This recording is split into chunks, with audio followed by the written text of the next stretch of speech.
दोस्तों आज के इस वीडियो में हम बात करेंगे कि कैसे हम कम उम्र में हुए सफ़ेद बालों को जड़ से काला कर सकते हैं। दोस्तों उम्र बढ़ने के साथ साथ हमारे बालों का सफ़ेद होना एक नॉर्मल प्रोसेस है, लेकिन आजकल हमें प्री मैच्योर ग्रे या फिर वाइट हेयर की समस्या बहुत ज़्यादा कॉमनली देखने को मिलती है।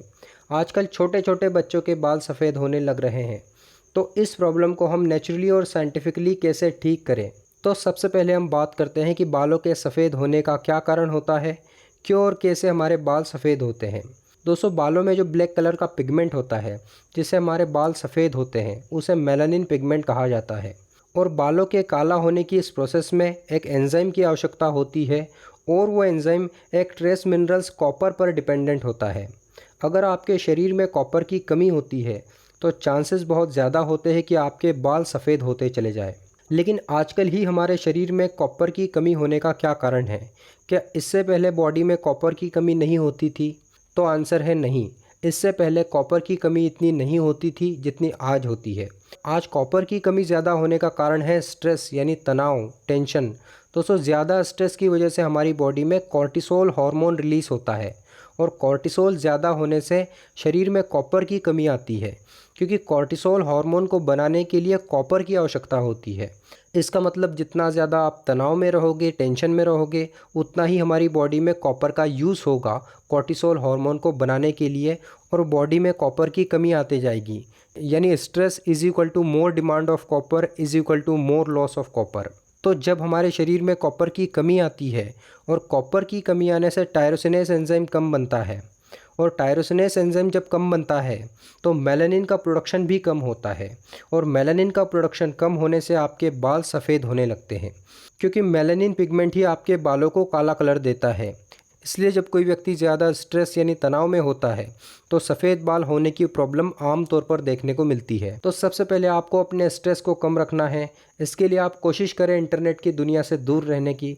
आजकल बच्चे इंटरनेट से बहुत ज़्यादा कनेक्टेड है, शायद यही कारण है कि उनके बाल उम्र से पहले सफ़ेद होने लगते हैं।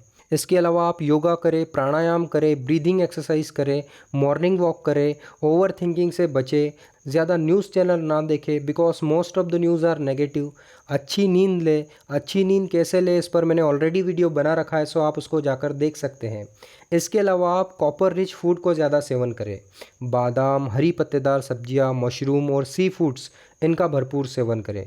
इसके अलावा आप कॉपर यानी तांबे के बर्तन में पानी भी पी सकते हैं।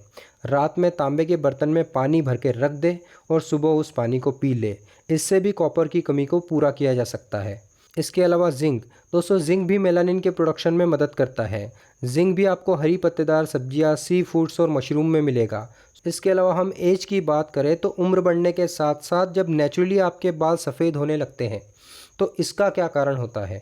इसका कारण होता है कि जैसे जैसे हमारी उम्र बढ़ती है हमारे हेयर स्कैल्प में हाइड्रोजन पेरोक्साइड का एक्यूमुलेशन होने लगता है और हाइड्रोजन पेरोक्साइड एक तरह से हमारे हेयर स्कैल्प में ब्लीचिंग इफेक्ट कॉज करता है, यानी जो मेलानिन पिगमेंट है उसे हटाता है जिससे बाल सफ़ेद होने लगते हैं।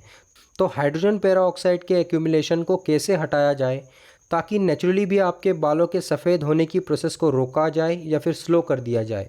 दोस्तों एक एंजाइम होता है कैटलेस जो हाइड्रोजन पेरोक्साइड को ब्रेक डाउन करता है यानी तोड़ता है ऑक्सीजन और पानी में। कैटलेस एंजाइम का एक मॉलिक्यूल एक सेकेंड में हाइड्रोजन पेरोक्साइड के मिलियंस ऑफ मॉलिक्यूल को तोड़ने की क्षमता रखता है। तो अगर आप कैटलेस एंजाइम युक्त चीज़ें खाते हैं तो हाइड्रोजन पेरोक्साइड के एक्यूमुलेशन को स्लो डाउन किया जा सकता है। इसके अलावा दोस्तों हमारा जो इम्यून सिस्टम होता है वो हाइड्रोजन पेरोक्साइड को एक तरह से वेपन की तरह इस्तेमाल करता है पैथोजन जैसे बैक्टीरिया और वायरस से लड़ने के लिए। तो जब शरीर में कोई भी इन्फेक्शन होता है तो हमारा इम्यून सिस्टम बहुत ज़्यादा हाइड्रोजन पेरोक्साइड को बनाता है। इसलिए इम्यून सिस्टम का हेल्दी होना भी ज़रूरी है ताकि आपको इन्फेक्शन ज़्यादा ना हो और हाइड्रोजन पेरोक्साइड हमारी बॉडी ज़्यादा ना बनाए ताकि उसका एक्यूमुलेशन भी ना हो। अब बात करते हैं कि किन फूड्स में ज़्यादा कैटलेस होता है। तो दोस्तों कर्सिफेरस वेजिटेबल्स जितनी भी होती है यानी गोभी प्रजाति की जितनी भी सब्जियां हैं उनका आप ज़्यादा सेवन करें। स्प्राउट्स का आप ज़्यादा सेवन करें। ग्रीन लीफी वेजिटेबल्स का ज़्यादा सेवन करें। अलसी के बीजों का सेवन करें, इसमें भी कैटलेस होता है। इसके अलावा आप हेल्दी फैट कंज्यूम करें जैसे घी और एवोकाडो, इससे भी शरीर में कैटलेस बढ़ता है। दोस्तों अगर आप ये चीज़ें स्ट्रिक्टली फॉलो करते हैं तो प्री मेच्योर ग्रे हेयर को रोका जा सकता है, साथ ही नेचुरल ग्रे हेयरिंग की प्रोसेस को भी डिले किया जा सकता है। आज के इस वीडियो में इतना ही। इस वीडियो से संबंधित आपके जो भी क्वेश्चंस हैं वो आप कमेंट सेक्शन में पूछ सकते हैं।